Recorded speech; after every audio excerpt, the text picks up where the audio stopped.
that Geshe wasn't in the mood. I mean, his health is not good today. He's sick.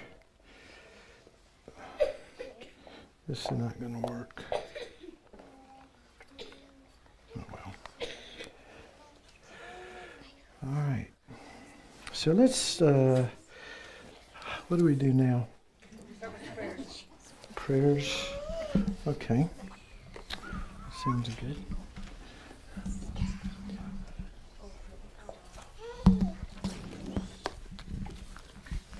Thank you. So we'll start on page 34 in the Gold Prayer Book, or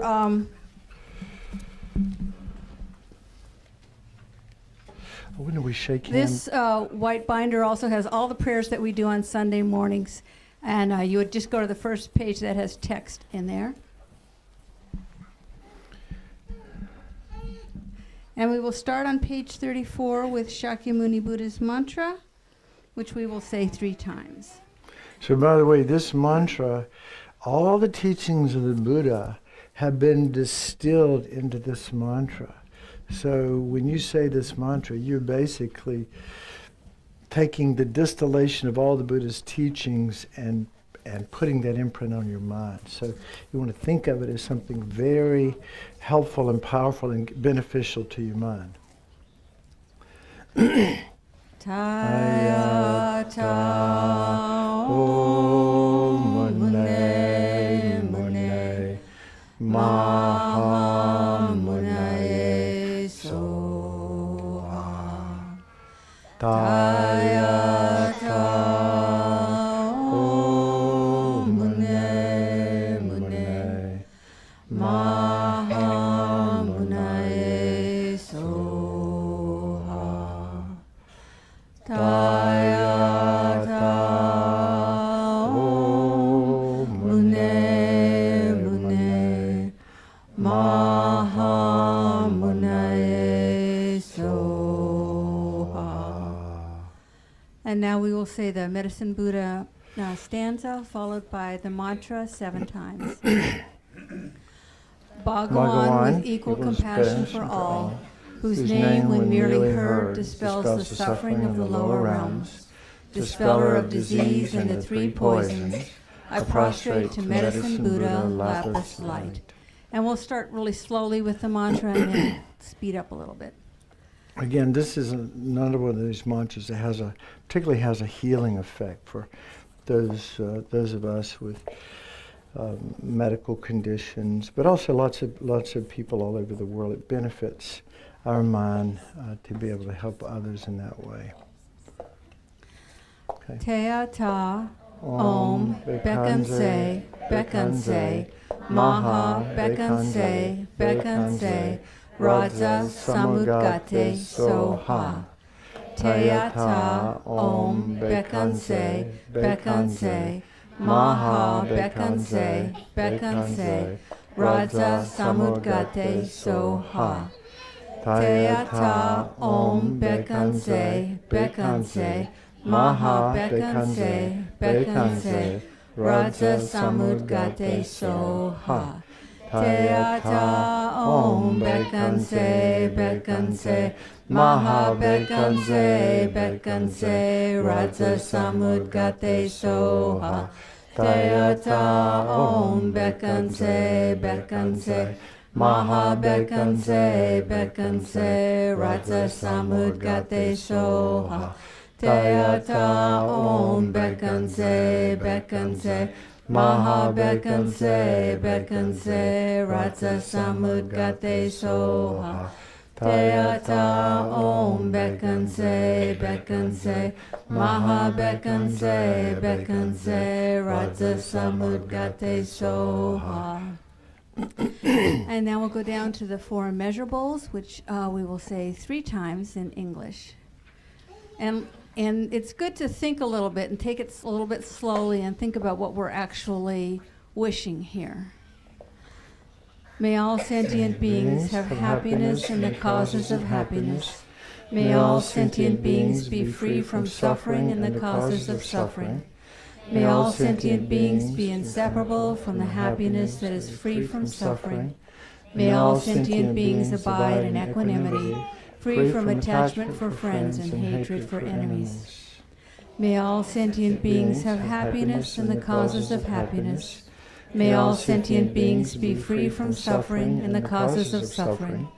May all sentient beings be inseparable from the happiness that is free from suffering. And may all sentient beings abide in equanimity, free from attachment for friends and hatred for enemies.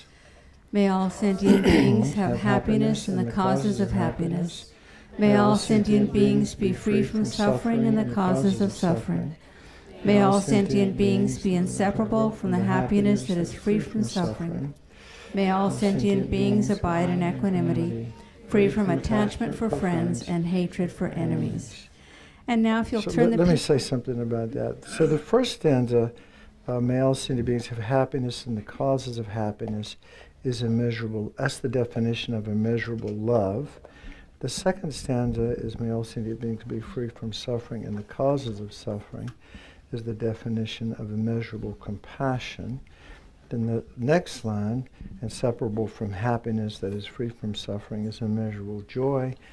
And then the last line, abide in equanimity, free from attachment for friends and hatred for enemies, is immeasurable equanimity. So those are the four immeasurables: love, compassion, joy, and equanimity. Mm-hmm.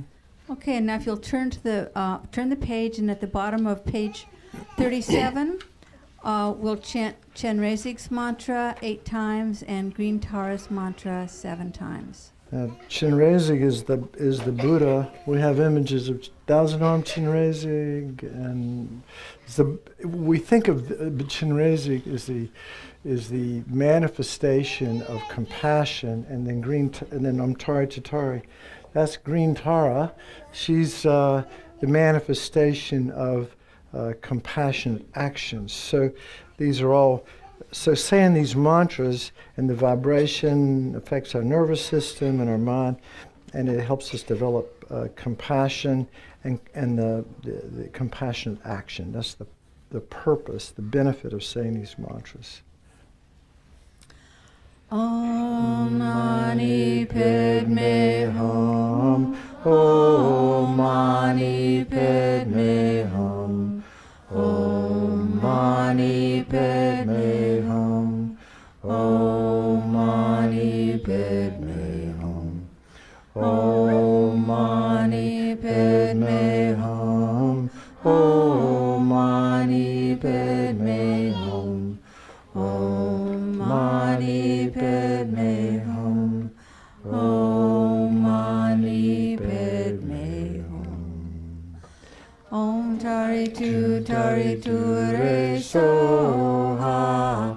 Om Tari Tu Re So Ha. Om Tari Tu Re So Ha. Om Tari Tu Re So Ha. Om Tari Tu Re So Ha. Om Tari Tu Re So Ha. Om Tari Tu Re So Ha. Okay, and the children can go to their classes now. Ouch. Anybody here named Victoria?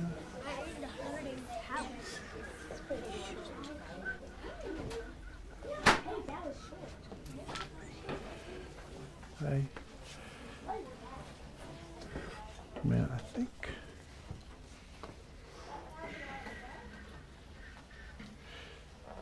is that the collection bowl? We need to fill it up. Start passing it right away, yes. Gosh, look at the room for the spirits to sit, the hungry ghosts.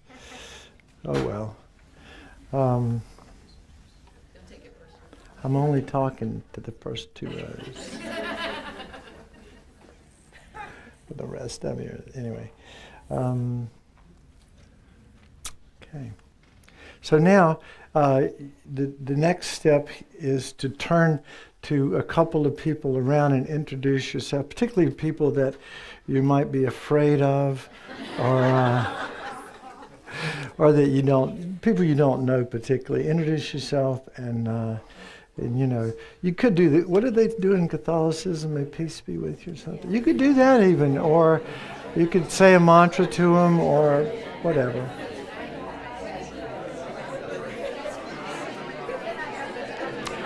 Don't forget to say your name.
There's a little girl in the back of the room that somebody needs to say hi to. Hey. I did. Thank you.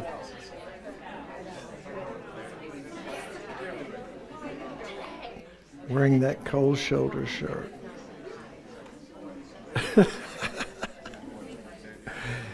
Anyway, let's see. Can we, Robbie, do you mind bringing the whiteboard in here, since there's some people that don't learn? That's their problem. No, I'm kidding.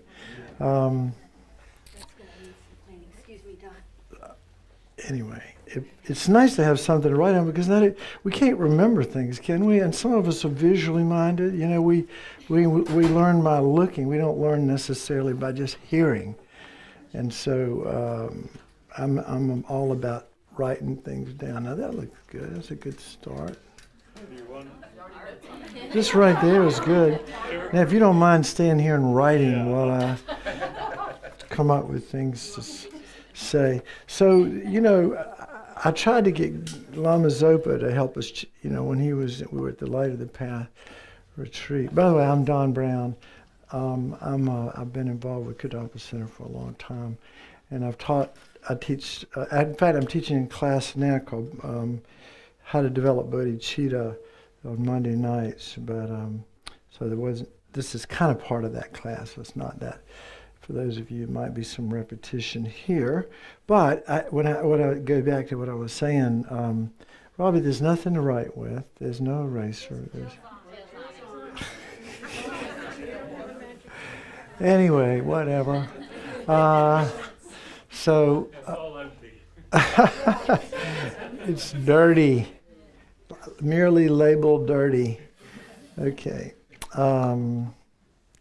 Anyway, so yes, I was kind of joking, but I said, well, we need to change the name to Kadampa Center instead of for the practice of Tibetan Buddhism and the Mahayana, in the Gelug tradition, or whatever. Isn't that what we are?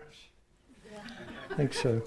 Anyway, I thought Kadampa Center for educating and practicing in the development of compassion, because I think that's what we are all about. Bottom line, at the end of the day, there are two wings to the bird of enlightenment. One is compassion, and the other is wisdom, and they work together. So you need both.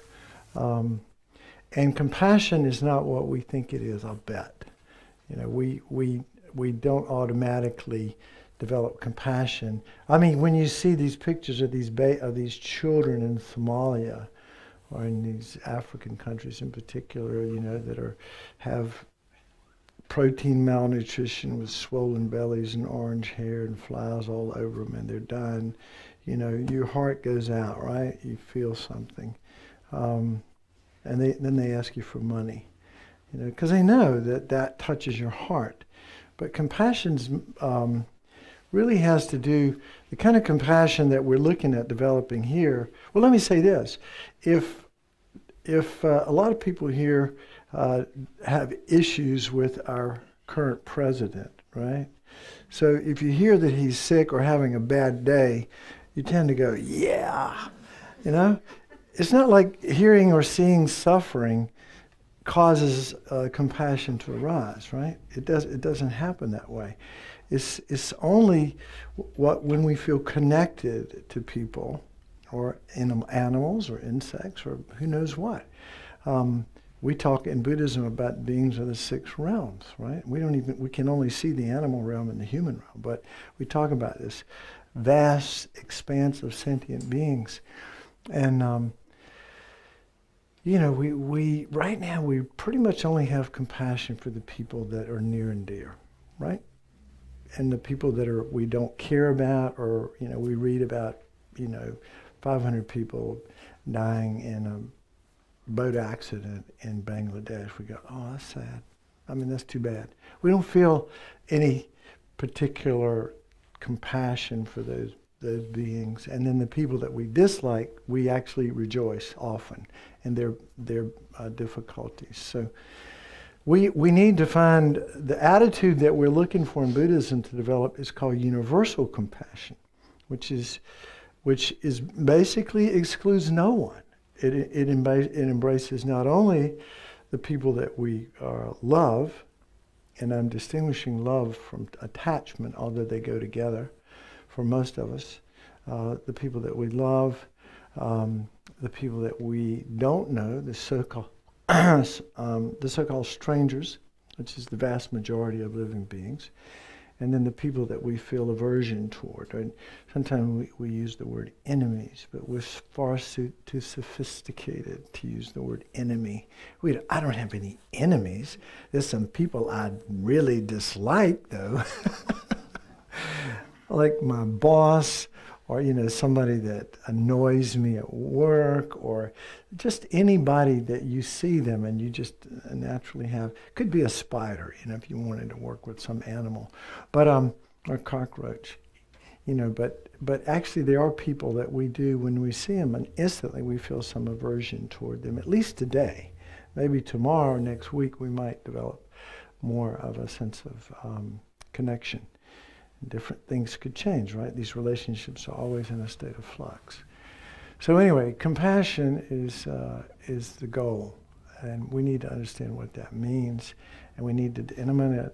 So my intention, although I don't know if I have time because this could go on for hours, but what I'd like to do today is talk a little bit about compassion, and then go back and talk about equanimity, because it's impossible. If we want to develop universal compassion, that is a sense of universal responsibility for all living beings, we have to get rid of the mind of partiality, don't we? Where some are close, some we feel, the vast majority we feel totally indifference towards, and then there's a little subset over here that we definitely feel aversion toward, right? So as long as we have this mind of partiality, impossible to develop universal compassion. So what we want to do is to level the playing field and develop basically a neutral attitude to all sentient beings. Then gradually from that becomes the foundation for developing this palace of compassion and ultimately universal responsibility and bodhicitta, right? So we have to start out developing a sense of neutrality or equanimity for all living beings. Now that's crucial. And in fact, every positive, every quality that we're trying to develop here at Kadampa Center, that we are training in, love, compassion, patience, and all those things, the foundation of it is equanimity. We have to, because at this, the Mahayana motive is, and Lama Zopa said we should be talking about this every time we open our mouths at Kadampa Center. The motivation for practice is to help all living beings, to help others, right? Totally selfless attitude, so opposite to how we ordinarily think. The method to do that is to develop ourselves into a Buddha. In other words, to eliminate our faults and develop all the qualities of love, compassion, power, skillful means. So that's what it means to be a Buddha. So our goal is to help others. The method to do that is one's own enlightenment. And the key to that, the keys to that are understanding or developing not just intellectually, but some sort of heartfelt compassion. And the foundation for that is the meditation on equanimity. I just want to say a few words about the distinction between compassion and empathy. How many people think they're the same thing? Well, somebody's been in here brainwashing. Anyway, I'm not going to... there's a couple of pages here. I have new glasses that don't work. I have to hold them out here. Anyway, I'll try to read a little bit of it, but I won't bore you with reading all of it. The point of, I'll give you the gist of it. I'll read the first paragraph and then go from there. To generate a compassionate state may sometimes entail the meditative feeling that what another person is feeling, but having one's emotions resonate empathetically with the feelings of another person does not by itself suffice to yield a compassionate mindset. The meditation must also be driven by an unselfish desire to help someone who is suffering. This form of meditation on love and compassion has proved to be more than just a spiritual exercise. It is shown to benefit healthcare workers, teachers, and others who run the risk of emotional burnout linked to the distress experienced from a deeply empathetic reaction to another person's plight. The meditator begins by focusing on an unconditional feeling of benevolence and love toward others, accompanied by silent repetition of the phrase conveying intent, such as may all beings find happiness and the causes of happiness and be free of suffering and causes of suffering. So remember we did those in the prayer. May all beings be free, find happiness and the causes of happiness. Okay? So that's love. So right away we're actually developing love, because without that there's no compassion, right? With animosity you can't have compassion. So we start out developing love, and then may all beings be free of suffering and the causes of suffering. That's the definition of universal compassion. So they taught these people to say these words, but also to connect to the meaning of the words. So just saying the words doesn't do anything, does it? May all beings be free of suffering and the causes of suffering, and may all beings be happiness and the causes of suffering, causes of happiness. Just saying those words doesn't do anything. So we have to, the words have to resonate. We have to understand at some heartfelt level what these words mean. That universal love, universal compassion. But anyway, they taught these people to say these words over and over again and connect to the meaning of it. Then they had another group. So they had these scientists, and they did PET scans, and this was, by the way, Scientific American, those of you who care, November 2014. It was the neuroscience of meditation. Okay, very interesting. And so what they tried to do, they did a meditation. They taught one group how to do meditate on compassion using that little phrase I told you. And the other group, they taught the meditations were on empathy, okay? Developing an empathic state of mind. So they found out that the people who meditated on compassion, maybe I'll read something here. So y'all don't think I'm making this up. All right. Preliminary results showed that after a week of meditation-based loving kindness and compassion, novice subjects watched video clips showing suffering people with more positive and benevolent feelings. The other subjects who devoted a week to the experimental regimen that cultivated empathy experienced emotions that resonated deeply with others' suffering. But these emotions also brought about negative feelings and thoughts, and this group experienced more distress, sometimes to the point of not being able to control their emotions. So what they're saying is that the group that meditated on compassion, it was associated with more positive mind states, whereas the group that meditated on empathy alone, the other people's suffering resonated with them, but it also created a lot of distress in their mind. And so they went back and taught the people that had meditated on, and by the way, they were looking at the prefrontal cortex, and they could see that there were different parts of the brain lighting up when people were meditating on compassion versus empathy, okay? And so they taught the people that had been taught to meditate on empathy, on compassion, and what happened was the distress in their mind diminished, okay? And they also had a more positive experience when they were confronted with other people's suffering and the images of seeing others suffer. So that's an important distinction, because I think and I've had some people say this, and I just invite you to look into it. You don't have to believe it. But in the medical profession, the burnout rate, I think, is like 60% or more, and they call it empathy burnout. And we had a lady in one of the classes, I don't see her today, but she was 25 years in a NICU, and when I read this article to her, she said, I used to see this all the time.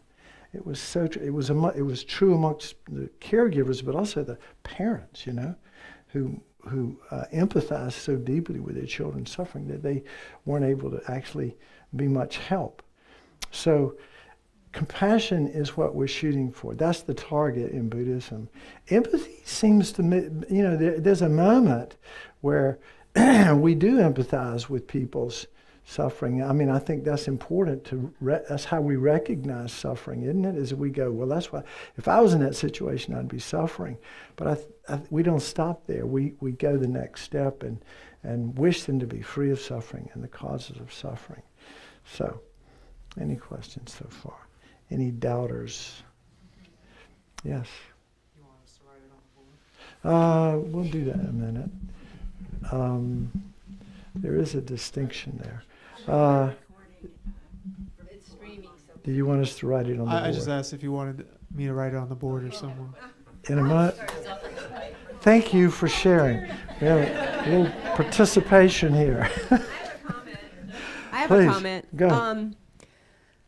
I was here, we had this discussion before about empathy and compassion, and I thought a lot about it, and I guess I was thinking about just that often I find myself in that position where I empathize without, like, I just am an empathetic person, but I do find I shut down when I start to empathize too deeply with the other person. So I guess I was thinking about how to infuse my empathy with compassion so that it doesn't hurt me so badly, because I notice that when I do shut down, that's when, like, I see a homeless person and I just can't even look at them and I can't do anything for them because I'm like, I just can't handle it, and I don't feel that that's helpful. So I guess I've worked with myself to try to raise that up, where I can, give them $1 or just give them a smile even, or just acknowledge their humanity and not get sucked into this vortex of feeling just so badly for them. Right.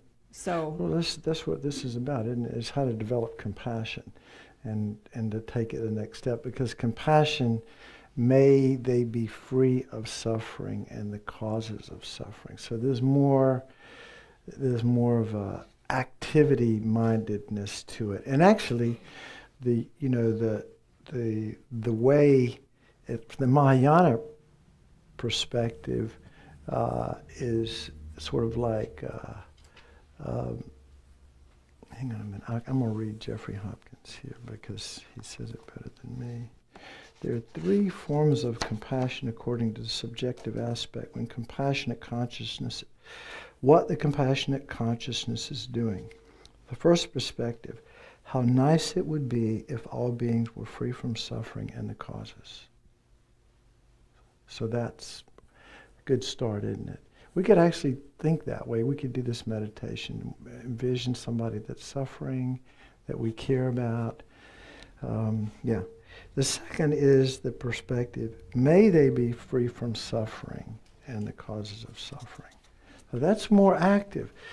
How nice it would be. Now we're actually wishing, may they be free of suffering and the causes. And the third is, and this is the Bodhisattva ideal, this is quite different. It's like, I will free them from suffering and the causes of suffering. It's the attitude of the Bodhisattva, is I take personal responsibility, even though we know it can't be done because it's not been done. But the Bodhisattva has this heroic attitude of, I take personal responsibility for freeing beings from suffering and the causes of suffering. Totally, and if this is based on pure love and genuine love and compassion and not ego, it's totally antithetical to egocentricity, our biggest enemy. And it's a very powerful attitude, a very powerful antidote to the devil that lives in our heart, which is self-centered selfishness. Did you want to say something else? I guess I was just thinking that might be something to do on the spot, like when I feel a resistance from this empathy thing lacking in compassion, that I could say that right there in my mind, and then maybe, about that action, just to do something instead of getting wrapped up, because it is kind of a fear that I'm in danger, of losing myself into this emotion. Right. That makes me withhold and draw back and not be able to be compassionate. Yeah. I think in the beginning, just having that first one, how nice it would be. I mean, walk down the street. How nice it would be if this person could be free of happiness and cause of happiness. How nice it would be if this insect could be free of happiness and cause of happiness. How nice it would be if this person that I don't particularly like could be free of suffering and the causes of suffering. And those of you who know how to do Tonglen, by the way, I have to take, it's very interesting, It's very interesting that I've been reading all these texts on trying to develop bodhicitta, and a lot of the lamas, including my teachers and Geshe Gelek as well, say, when you practice Tonglen, people don't know what that is. Some of you don't know what that is, but it's a meditation where you visualize that it's called taking, and it's called, actually Tonglen means giving and taking, but we practice it the other way around, taking and giving. But in the commentary on the Guru Puja, they go back to giving and taking. And I think that makes more sense. In some sense, it makes more sense. Is that you have to feel love for somebody. So you give them love and you give them happiness and the cause of happiness, which is love. Now you care about them. Now you're willing to take their suffering. So I think they work together. By the time you do Tonglen, you've already developed, if you're doing the meditations on bodhicitta, you're already feeling connected and so forth. But it does make sense to give them happiness, feel love for these beings, then take their suffering. And so we hook this to the breath. We imagine we're sending the white light of loving compassion out to these different beings. Sometimes, we could do this while you're walking down the street. You can do it mindfully. You think, may they have happiness as the causes of happiness, and may they be free of suffering and the causes of suffering. And breathe out, may they have happiness. And go to a party and do this to everybody. You look right in their eyes and go, may, don't say it out loud, but may you have happiness. And just notice how different the energy is. It's not about, oh my God, do I look okay? I wonder if anybody likes me here, or if I, blah, blah, blah, so self-centered. But actually use that situation, even when we break today. Look at people and say, may you have happiness in the causes of happiness. May you be free from suffering in the causes of suffering. Practice all day long. There's bunches of opportunities. Watkins, my business partner back there, he wrote something on my cubicle right before I go in. I'm a family doctor at my daytime job. He said he's trying to encourage me to bring my Dharma practice to work. How dare him do that? But anyway, so, walk in there and think, may you have happiness and be free of suffering. That's a very good way to start any interaction, isn't it? Even if it's effortful.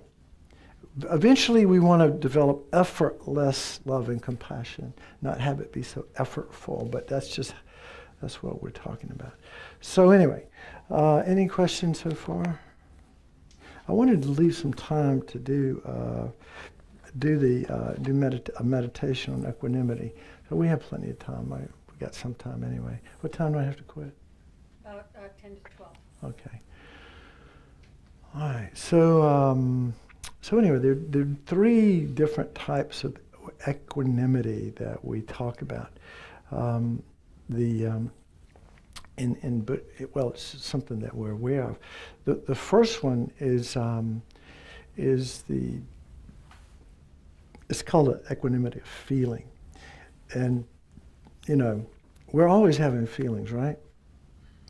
Can you get away from your feelings? You're having a feeling right now. It's either, there's one or three feelings that are going on all the time, and we have no choice in the matter, because we don't have any control over our minds and feelings. As soon as our mind, visual mind or mental mind, comes into contact, or olfactory or auditory, you name it, rap music does not bring me a good feeling. Sorry, but I know for some, my kids love it, but I'm not a big fan of it. But feelings are always going on as soon as our mind connects with an object. So we're always having pleasant, unpleasant, or neutral feelings. So and then the neutral feelings are, we could call them sort of associated with indifference. That's not equanimity. That's a form of equanimity, but that's not what the equanimity of feeling is. Not what we're aiming for. That's still very samsaric. Connected to cycle of suffering that we're trying to escape.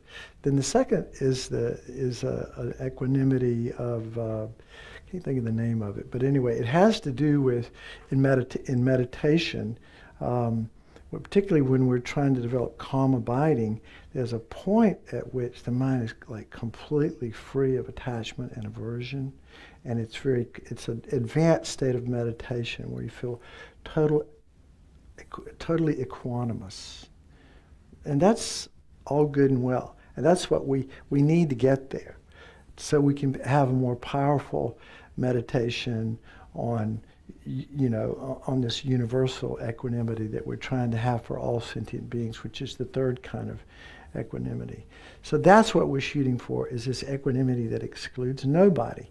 And it's that becomes the foundation, the level ground, that then we can begin to develop love and compassion and good feelings. But without that, so one of the examples in the text is that it's it's like a shepherd who's looking over his flock, and he basically he sees all these sheep out there, but he has total equanimous. He definitely feels connected to them. He's aware of them, but it's a very neutral feeling he has. He wants all of these sheep to live. It's sort of like that. It's that, so it's not that we don't have family and people that are kind to us, and it's not that we don't have people that are mean to us, and it's not that we don't have a vast number of people that we have never connected with. It's that we don't cling to that. We don't have attachment and clinging to the friends. We don't have aversion and hatred toward the so-called enemies, and we don't have blank indifference and just have no thought at all about this myriad of strangers that are out there. So this is what we're shooting for. This is the foundation that we can develop, universal compassion. And this kind of equanimity is also aware that all beings want to be happy. all beings want to be free of suffering. Something that's, we've talked about so many times in here. It's like the Dalai Lama, if you ever get to hear him speak, I mean, that's kind of the first thing he comes out of his mind is, we all want to be happy. Nobody wants to suffer. We're all the same. And it's okay. It's nothing wrong with wanting to be happy. The only problem with wanting to be happy is when we get addicted to it. And then we have a problem. But wanting to be happy is a genuine, worthwhile. I mean, what is enlightenment? It's you want to be happy so you can help all sentient beings. You want to be enlightened so you can help all sentient beings. So we're going to do the meditation. I was going to read one little bit out of here. But it's going to take too much time, probably. I could read the meditation. Maybe I'll do that. But I'm going to give you my version of it first, so we can write this. I'll write this down. Oh, do you want to write it down? Okay. I'll give you. What's your name? Link. Say it again. Link. L-I-N-K? All right, Link. Thank you, Link. For all of you visually minded people, Link is going to help us out. So at the top, on the left-hand side, I want you to put friend and underline friend. Doesn't have to be too good. All right, so why do we label, and it is a label, isn't it? Why do we label people friends? They're nice to us. Huh? They're nice to us. All right, so put down nice to us. What else? We like them. We like them. They feed our ego. They feed our ego. Come on. They're kind. They're kind to us. Yeah. Kind to us. Things in common. Things in common. They make us feel good. Well, you got feel good. Oh, feed our ego. What else? In the back. Let's get the back involved here. Let's get Meredith involved. Trust. Trust. We trust them. Yeah, thank you.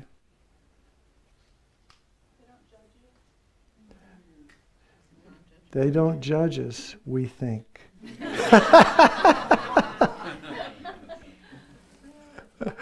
Or if they do, they don't share it, right? Until they become our enemy, of course. That's how they become. Annabelle, have you got anything? Why do we call people friends? They give us stuff, right? Like squishies. They give us. They're friendly. Okay. You can play together. Play together. All right, and so on. So we get the picture, right? So that one of the qualities of attachment, and we are attached to our friends, right? One of the qualities of attachment is that we, whatever we see that brings and friends bring pleasant feelings, right? We don't even have as soon as you see a friend, immediately you have a pleasant feeling, right? And then right after that, attachment arises because we overestimate the positive qualities of a friend. And it could be a friend, it could be a cigarette, it could be a drug, it could be, you name it. It could be work. But we overestimate money. We overestimate the positive qualities of these so-called friends, and we underestimate the negative qualities. So we cling to the friend. So attachment arises for the friend, right? Yeah. So right away we're partial to our friends. Now, no room for strength. Let's go for enemies. Put enemies on the right side.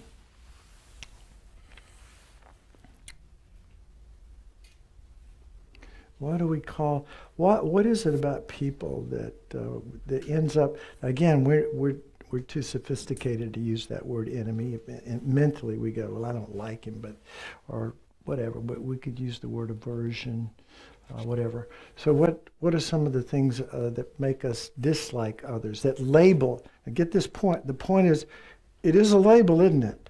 Our mind sees these people and we label them immediately. When they walk in the door, if they've done something in the past, like, go ahead, give us some examples. We label them enemy. They are different from us. They're different from us. Could be color of skin, could be ethnicity, could be size of their body, could be what they eat and what I eat. I mean, this, what religion, it could be anything. They hurt us. Take something we want. They took something I wanted. Very, yeah. I was going to say to go with that, conflicting desires or conflicting purposes. Conflicting desire. So they're against our agenda. Against our agenda. Cause fear.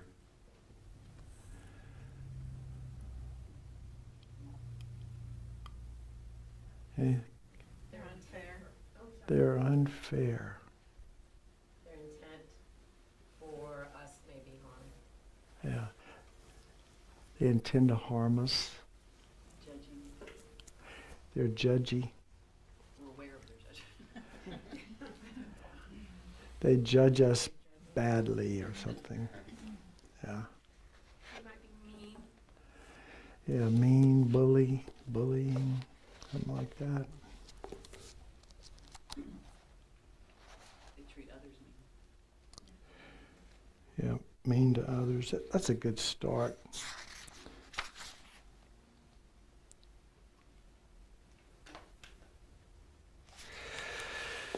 Okay, so that's now at the bottom you can put strangers. At the bottom, yeah. Okay, that's fine. We don't have that many probably for strangers, but you know you can talk. It's the person on the bus or the subway, or the elevator, or walking down the street that does it. Anyway, why do we?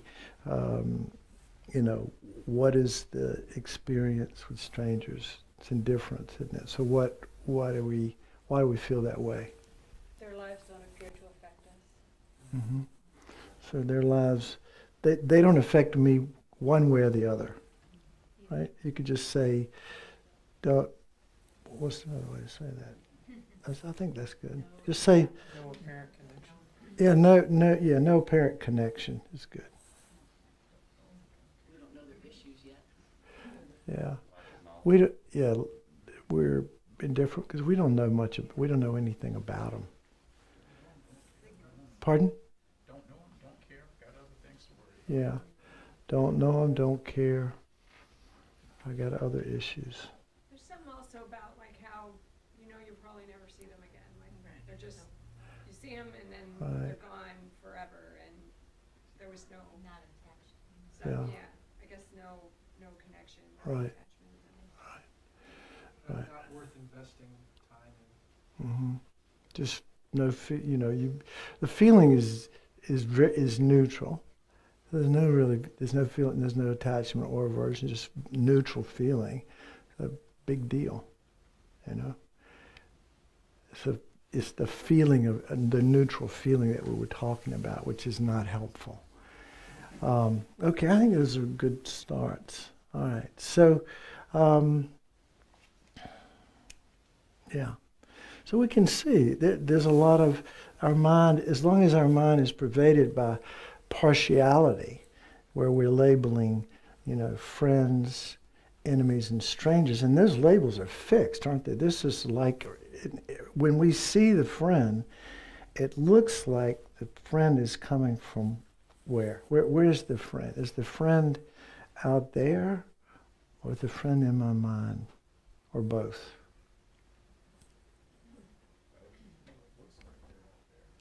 Yeah, you can't find a friend that exists independent of the mind labeling it, right? So this, as Lama says, there's something there, but it's so subtle. So our mind is responsible for these labels based on what? Something that happened. In the friend's case, how stable is that, right? How much we put such stock in our friends, and yet how many people have been divorced? You know, how many people have had boyfriends or girlfriends that they don't like anymore? You know, you go from having, like, this person is the love of your life and you think they're so wonderful and you can see no fault, to like, you can't even stand the sight of them anymore. They walk in the room and you immediately aversion arises, whereas 10 years earlier when they walked in the room, you immediately felt ebullient. You know, you felt really happy. You had positive feelings. Now you have negative feelings. So they're changeable. These relationships are all in a state of flux. They're, you know, the friend can become the enemy can become the friend, the stranger can become the friend or the enemy. There's no stability. And yet, our mind, as soon as we see the friend, we think the friend comes from the side of the friend. We don't realize we made it up. And we also forget that these things are all impermanent, that they're constantly in a state of flux. Got that? Very important. So we're going to, when we do our meditation, so there's 3 kinds of compassion that we talk about in Tibetan Buddhism in general. So there's compassion for beings, and this is in this Chandrakirti, which is a great Buddhist saint.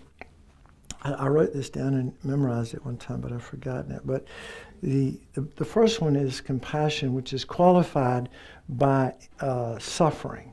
Okay, so again, you got to feel close to beings for you to feel compassion. I'm going back to the first subject we talked about. You have to feel close to them, but you also have to recognize their suffering. So, you know, the people that are at the peak of samsara, which are, you know, the movie stars and the well, I don't know about the politicians, but, you know, all those people that are supposed to be so great and have tons of money, and the people inside the belt line and all those great people, you know, that have everything and have it made, and they're good looking and they're smart and they have a big bank account and they go on great vacations and they're married to an attractive person and have 2.2 beautiful kids and that are all smart and above average, like they say, Garrison Keillor says. What does Garrison Keillor say? Your wife is good looking. Smart, the men are good looking, and the children are above average. Yes, yeah. So that, yeah. So anyway, yeah. So you know, we all kind of, you know, aim for that kind of situation, but we don't always get there. So the reality is that beings are suffering, and we talk about 3 kinds of suffering. We talk about obvious suffering. Okay, what is that? That's depression. That's being stressed out. That's getting sick. That's getting old. That's dying. That's being separated again and again from desirable experiences, meeting again and again with undesirable experiences, dying and taking, if you believe in rebirth, if you want to go with the rebirth game, it's dying in life after life, having to meet with difficult situations and people again and again. You know, it's like, and the number of times we've died, if we took our skeletons, Mount Everest would be like a molehill compared to how many bodies we've taken and the suffering we've done and so on. I mean, that kind of thinking really puts it into context. So that we've suffered not only in this life, but in countless past lifetimes, and we will again in the future. And it's just suffering of old age, sickness, and death, but everything else that brings us, that upsets our mind, that disturbs our peace, you know. Because we're so addicted to pleasurable experiences and deliciousness, and the more we crave deliciousness, the more we what? Dread the opposite, which is non-deliciousness, which is pain, suffering, disgrace, blame, anything that we consider to be negative, sickness, old age, and death. It's all the same. It's the flip side of the coin. So here we are, caught in this world where you think you're the only one having a hard time? We're all having a hard time. Even the beautiful people, even the inside the Beltline crowd, even the Hollywood, New York, Manhattan crowd. Everybody's is in samsara, caught in this process All right. Then there's the suffering of change, which means that no matter how wonderful it is, it's not going to last. We're going to be left wanting more. We can never be satisfied with the kind of mind we have. No matter, everything changes. Everything goes out of existence. Every pleasurable experience has a beginning, middle, and end.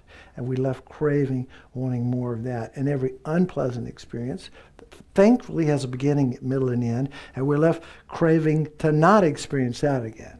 Right? Same thing. So this is suffering of change. Nothing lasts. We're sitting here in a chair. If we sit, or on a cushion, you're comfortable now. But after about 5 hours, you'll be begging to get up, right? Because it'll change. And you go outside and it's a little chilly and you go, wow, it feels good out here. But after a while you get cold and you got to come in. It's like that. It's constantly going on. All the things that we now label pleasant or pleasurable are part of this changeable, what we call suffering, but it sounds a little harsh. It just basically means it's unsatisfactory. It will never bring us what we want, which is lasting satisfaction. And the last kind of suffering is pervasive suffering. We're caught in a process of uncontrolled causation. We have no control. I don't care who you are. You cannot, if I ask you to meditate, I'm going to just guess. Very few people in this room that could count 21 without getting lost on about 5 or 6 or 10. It's difficult to go in and out 1, in and out 2, in and out 3. Most of the time you get lost, and because we have very little control over our mind. We're caught, and then we have no control over who's going to come into our lives today or tomorrow. Difficulties are just queuing up. Right now, problems are queuing up for tomorrow. You don't know what they are, but they'll show up. You'll have to deal with them. And then next week, and I can tell you, in the next 20 or 30 or 40 or 50 years, if you live that long, they're queuing up for big time suffering then. As I'm experiencing, and a lot of my patients tell me, getting old is not for sissies. Okay? So sickness, old age, and death. It's all there. So and we're caught in this process of lifetime after lifetime. So this is the suffering of self. This is the first kind of suffering that helps develop compassion. The second kind of suffering is the suffering of beings qualified by impermanence, which sounds a little bit like what we just talked about. That, the example of that is looking at water on a lake or in a bucket where the water is always rippling. It's always in a state of flux. That our mind and our body are constantly in a state of flux, and we're clinging. We're clinging to thoughts, and we're clinging to our health, and we're constantly clinging in a world qualified by impermanence. So that's another way to develop compassion for others, is understanding that all of us are qualified by impermanence, constantly in this state of flux, our mind and our body. And then the last one is beings qualified by emptiness. And so we won't talk about that one. No, we will. That's actually the most profound one. So those of you who understand emptiness, I'll give you the 25-word or less version of emptiness, okay? Those of you who are, because I don't understand it. No, but intellectually, it is understandable, but to get it is really a challenge. But since we talked about earlier how, for example, if everybody would agree this is a water bottle, right? Yeah, this is a water bottle. Anybody disagree with that? Right. Okay. Now, where does the water bottle exist? Is it in your mind, or is it here? Like, if you'd never seen this before, would you be able to call it a water bottle? If a dog came in, would a dog think, oh, there's a water bottle? No, a dog would come over and grab it and start chewing on it, It's like a toy. Different label. So, the existence of water bottle exists upon an object that we label, the process of labeling. Everything exists upon the process of labeling. And so friend, enemy, and stranger exists in the process of labeling. There's nothing that exists independent of our mind labeling it. There's nothing out there that exists independent of our mind labeling it. So if everybody goes out of the room and this water bottle, whatever this is, which is really what? A collection of atoms. That's all it is. There's a lot more space here than is solidity. If everybody goes out of the room, can you say there's a water bottle in the room? You could say that. But you don't have a connection with this. It may not be here. It may disappear. You can't say. Now, if somebody's in here that sees it as a water bottle, it still exists as a water bottle for them. But for you, it doesn't exist as a water bottle because you're not connected to it. You're connected to the memory of water bottle. But you can't say there's a water bottle here. It depends upon an object that you can label. So here's the gist of it. Because there's no inherent reality that exists independent of our mind labeling it, right? We can sort of think about it as literally like in front of us is this blank screen. And our mind is the projector of our lives. And we are creating our own reality. We're projecting Kadampa Center. You got your friends from Meredith. We've got our friends from Kadampa Center, people we know, people we don't know. Our mind is creating, whether I like it, I dislike it, whatever experience we have of ourselves being in this space, and the whole thing is a creation of our mind.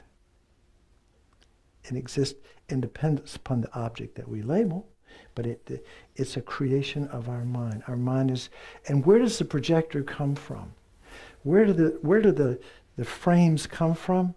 They come from the past. That's why you can call this a water bottle, only because you've seen it in the past. So all the frames that create our lives are created by past karmic imprints based on actions. Virtuous actions create frames that cause us to be happy.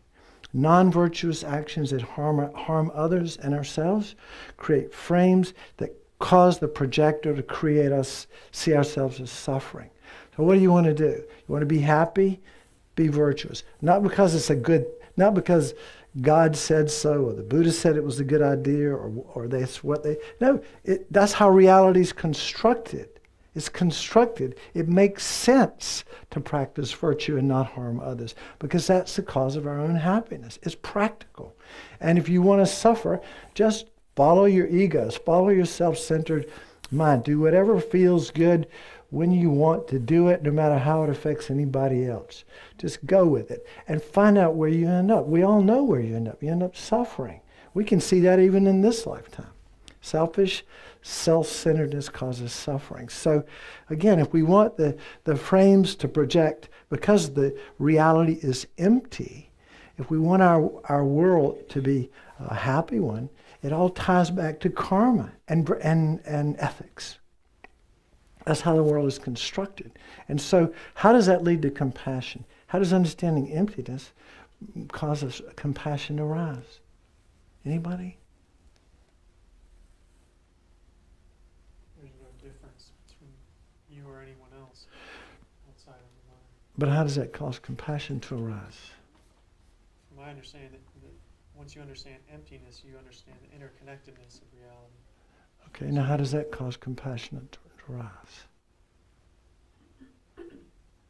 With that realization comes that there's nothing to do other than love that which you experience and see, because it is so interwoven with your own reality. Okay. I think, I think we're on the same page here. I think one of the things that emptiness does, and I've heard different explanations, but it also, because things are interdependent, no doubt, and interconnected and interwoven, but also because things are empty, a bodhisattva or a Buddha, somebody who realizes how the world is constructed and sees countless living beings totally unaware of it and creating suffering like you would, in other words, creating the causes of suffering like they're our friend and running away from the causes of happiness. you know, because we don't understand, because someone who understands emptiness sees how much suffering is in the world, and it's based on a misknowledge. It's based on not understanding reality and going around harming others and following attachment and following the mind of aversion and thinking they're our friends and just going with the flow. And that's completely wrong. It's completely self-destructive. So a Buddha or a Bodhisattva or a highly realized being sees the suffering in the world and how pointless it is and unnecessary because people don't understand reality. And it literally breaks their heart in a compassionate way. It only causes compassion to be more powerful and stronger because they see how this suffering is going on, and it's unnecessary. It's unnecessary because people don't understand reality. Okay, so now we're almost out of time. We got a few minutes. So why don't you take a seat, and let's do this, do a little meditation on these three categories of being.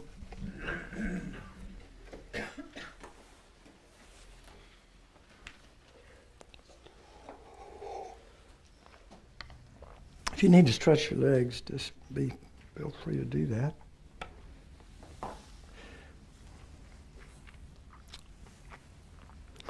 So again, this is what we want. Our goal is ultimately is to help others, and the method to do that is develop an attitude of universal compassion and wisdom. We need to become a Buddha. We need to fully develop our qualities, eliminate our faults. And this quality of having a compassionate mind is so important. And the foundation of this is this mind of equanimity, this mind of this level-mindedness that we strive for. So there are actually two quick ways to do this, you might say. One is one technique is to look at the three categories of beings in front of you, and you could start out with each one, but just all right. So focus on the so-called friend, somebody that you feel attachment toward, and you understand why. We put the reasons down here, why you feel attachment toward the friend. And so you want attachment and that pleasant feeling to arise in your mind. All right, and then you want to understand why you develop this attitude. They said something nice to me, they were kind to me, they didn't judge me, and so forth. They were a friend to my ego, which, by the way, is my worst enemy. So is the friend of my worst enemy really my friend? And this relationship has no stability. It is complete. We think it's going to last forever. It won't last. Promise you, there's no friend that you have now that's going to be your friend forever and ever to the end of endless time, These relationships are changeable. So we get some sense that, yes, this person, they're not my enemy. That's not the point, is to turn this person into an enemy. But in past lives, they've been my enemy. This is the other kind of thinking we can use. The first one is to see the changeability of these relationships. The other one is to see that in past lives, again, if you can open your mind to playing the rebirth game, in past lives, they've been very kind to me. But they've also been my worst enemy. They've harmed me. They've sliced my body up in little pieces and put it in refrigerators and did things like that. And they were so mean to me.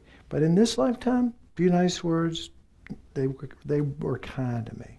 So we want to understand this relationship in the context of beginningless time and how it has been all over the place. This lifetime they get the label friend, but it's not solid, it's not permanent. Then you go to the so-called enemy, a person you feel aversion toward, And again, we think about the impermanence of that, the impermanent nature of the, well, we think about why. Let's think about why they're our enemy. I mean, you know, it could be a political figure, it could be someone in real life that you have to live with every day or see at work every day, like a boss or a coworker, whatever works for you. You want to allow the mind of aversion and this unpleasant feeling to arise in your mind.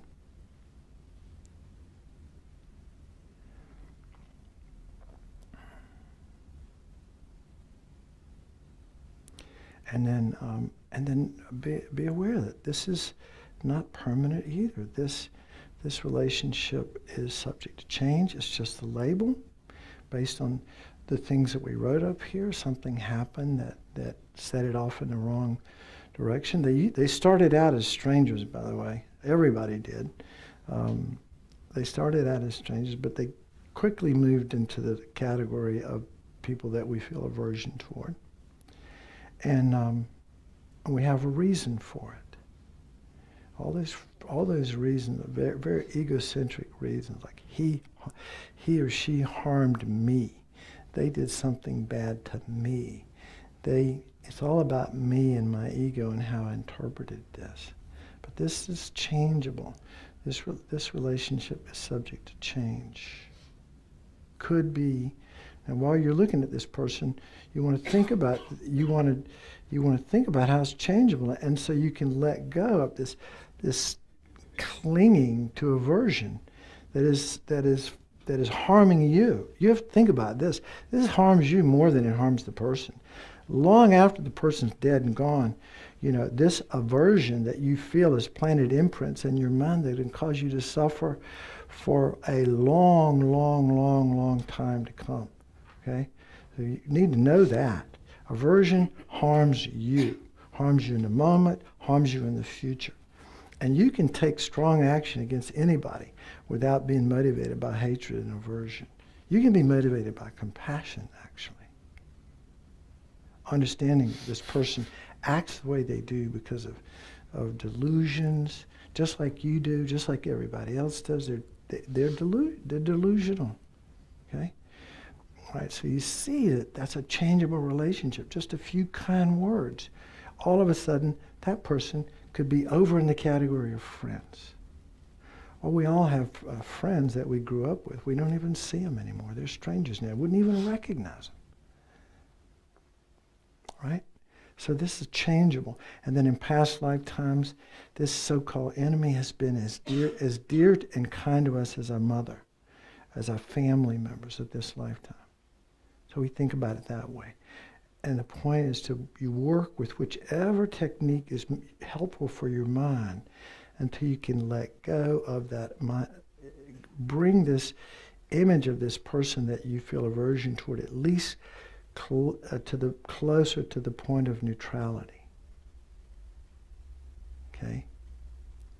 All right? And then the stranger, you think, okay, well, in past lifetimes, anyway, that's an impermanent relationship because a kind word to a stranger, they become a friend. A mean word to a stranger, they become an enemy. You know, vast majority of people we don't care about, we don't connect to. But just, it's a changeable relationship. You know, and in past lifetimes, they've been our dear parent. They've also been mean and hateful to us. You know, we definitely have a connection to this being. We feel totally disconnected, but we have a connection. And they're just like us. They want to be happy and they don't want to suffer. The friend wants to be happy and doesn't want to suffer. The stranger wants to be happy and doesn't want to suffer. The enemy wants to be happy and doesn't want to suffer. We're all equal in that very important way. So now, when you get to the point where you've let go of a little bit of the clinging to the friend and let go of a little bit of the aversion to the enemy and let go of a little bit of the indifference toward the stranger, just try to let your mind rest in that space of equanimity. Just a couple of minutes.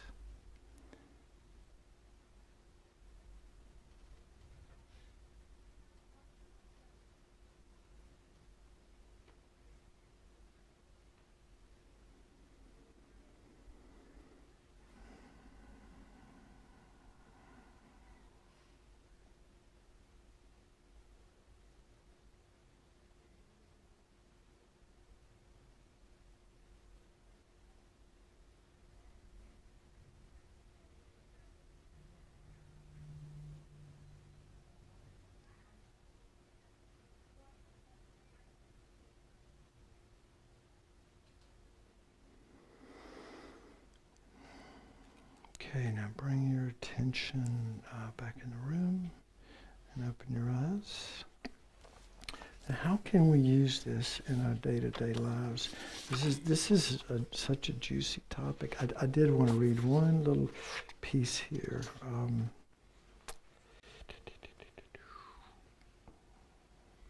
Again, I can't see it very well. All right, it says, once this feeling of equality becomes apparent, both in your meditative practice and in your everyday feelings, you will realize that this equalization will occur without discrimination or distinction. This is the first step. Seeing them all as your dear friends can come later. At this stage, the cost might be slight distance from people in general, but the reward is an equanimity that can grow into boundless compassion. While we are contemplating and comparing others, it is wholly important to remember that we must never stop observing our behavior at all times. This is the part of it. Watch your own behavior as you walk down the street. I'm sure you will find that you connect with certain individuals and recoil from others. This is a continuous process. We find ourselves smiling at adorable children in their strollers, but we try to stray away from homeless men asking us for spare change. By working through this meditation, we are taking the various points of equanimity very seriously and diligently working to see the benefits of developing this mind of immeasurable equanimity. It's necessary to take this process step by step. Be creative in our visualizations and developing a method that makes sense to our own personal minds. This is not, however, a process that we take up at the beginning of our practice and abandon later in life. It is a sequence of practices that will be helpful for the rest of our lives. It is the true core of Buddhism, and from equanimity, all of the great minds can develop. So this is no light. And I will tell you this, of all the practices I've done, I've meditated on, this is the most helpful one to my mind, this and Tong Lin, but particularly the one where looking at the enemy and anybody having a hard time with, and try to think of let the negative mind arise and then come up with various reasons, like the impermanent nature of them and in past lives, and whatever works for your mind. I mean, sometimes it can be like, well, that's my karma, As Shantideva, when Shantideva talked about this, somebody hits you with a stick, you don't get mad at the stick, right? You get mad at the person. Well, in this situation, when somebody harms us, what's the real source of the harm? It's our own former negative actions. It's the karma coming back. The person that harms us is just the vehicle by which our negative karma expresses itself. So, you can use different reasonings that work for your mind. And who teaches us patience? Not our friends, our enemies. Patience is the source of all great spiritual realizations. There's no happiness without patience. We need enemies. We need difficult people in our lives. So again, you use all kinds of reasonings, Dharma reasonings, to help your mind develop this important attitude. So thank you for your attention. So let's do dedication.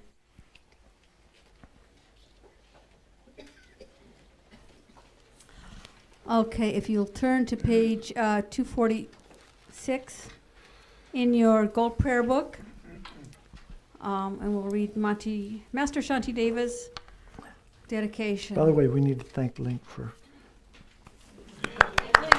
good job.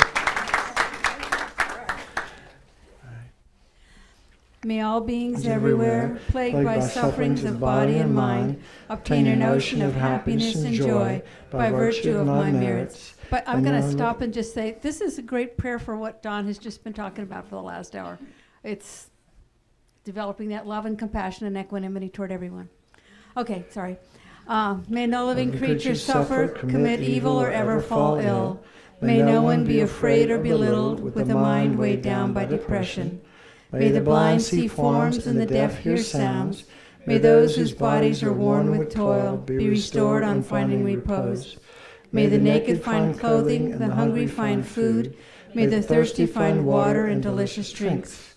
May the poor find wealth, those weak with sorrow find joy. May the forlorn find hope, constant happiness, and prosperity. May there be timely rains and bountiful harvests. May all medicines be effective, and wholesome prayers bear fruit. May all Who are sick and ill quickly be freed from their ailments. Whatever diseases there are in the world, may they never occur again. May the frightened cease to be afraid, and those bound be freed. May the powerless find power, and may people think of benefiting each other. For as long as space remains, for as long as sentient beings remain, until then may I too remain to dispel the miseries of the world. Thank you, Don. Amen. And I've got a couple of quick announcements. Just a reminder that this coming weekend there's a Vajrasattva purification retreat out at Nolan's Farm, and there are still spots available if anybody's interested. Also, starting in a couple of weeks, we've got this great opportunity to learn how to draw Tibetan sacred art with John Pell, our artist who he had the design for the stupa and oversaw that and did all the decorations on it. He did all the painting on Geshe Gelek's throne, on the Tara's altar. He's done lots of tankas for a lot of people here at the center. There's a beautiful big one right on the other side of this wall that's mainly kind of pink, and he did that. So he's this really amazing, skillful artist, and it's amazing that he's going to share his talent with us. So if you're interested in taking that class, registration for that is open. And then we have Lori Robbins here today who's got a special announcement for us.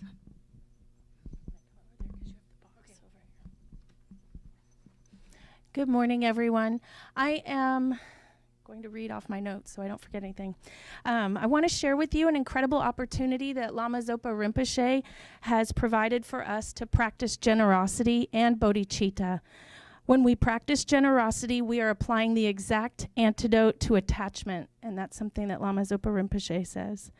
For me, when I recite daily prayers, such as taking refuge in the 7-limb prayer, I'm reminded to make offerings and practice generosity. This can be difficult to translate into my daily life to affect change in my mind, and then to add in bodhicitta brings in a whole new level of challenge. So Lama Zopa Rinpoche has provided us with an opportunity to practice these perfections every day, every week, or as often as we can. The Merit Box Project allows us to make a tangible effort to practice generosity with bodhicitta. And through the projects the Merit Box supports, we are helping so many other sentient beings. Isn't that bodhicitta? There's 2 amazing benefits for our mind at the same time. The actual practice is easy. Place the Merit Box on your altar or another convenient location. This is one of the Merit Boxes. Generate your motivation with bodhicitta. Make an offering from 1 penny to your whole wallet. You can do what you can. And then dedicate the merits. That's it. Practice every day to maximize your benefit. And then before Lama Tsongkhapa Day in the fall, we'll collect the boxes to send in the contributions to provide Dharma to other sentient beings. So this is kind of a list of how the Merit Box donations are used. Over the past 16 years, the Merit Box Project has collected and distributed more than $1 million to FPMT projects around the world.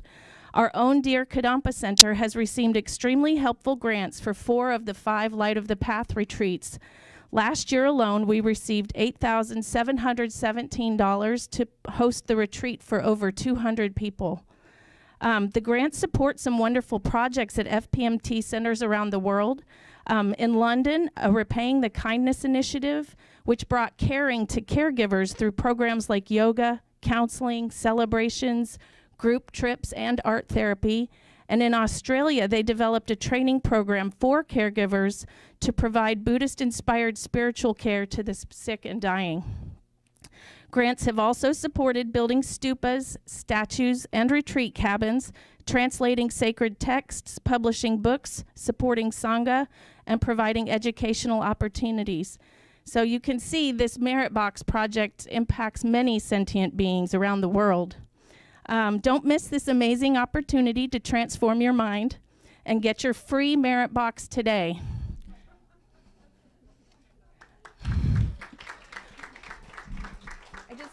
I also forgot, I don't want to forget this. This book has a practice in it that Lama Zopa Rinpoche wrote that you can do if you don't have an idea of how you want to do it.